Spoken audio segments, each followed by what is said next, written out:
सिंध जे वॾे वज़ीर सैयद मुनाद अली शाह जी सदारत हेठि सखर डिवीज़न जो इजलास सखर जे मक़ामी होटल में थियो। इजलास में पीपल्स पार्टी सिंध जे सदर निसार कोड़ो, पीपल्स पार्टी सिंध जे जनरल सेक्रेटरी वकार मेहदी, सूबाई वज़ीर शर्जील इनाम Memon, Nasir Hussain Shah, Saeed Ghani, ॼाम Khan sorrow, Haji Ali Hasan Zardari, ॼाम Ikramullah धारेजो, MNA doctor Nafisa Shah ऐं ॿियनि शिरकत कई।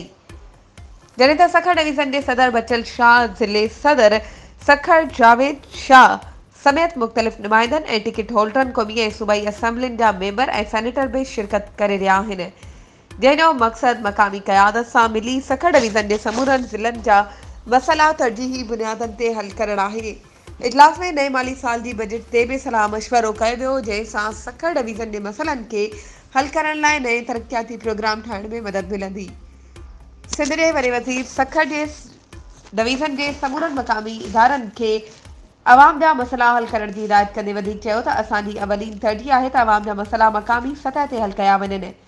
सिंध जे वॾे वज़ीर समूरनि इदारनि खे हिदायत कई त साफ़ पाणी जी फ़राहमी, नेकाल आब ऐं सफ़ाई सुथराई ते ख़ासि ध्यानु ॾिनो वञे। वधीक ख़बरुनि ऐं अपडेट्स जे लाइ असांजे चैनल खे सब्सक्राइब कयो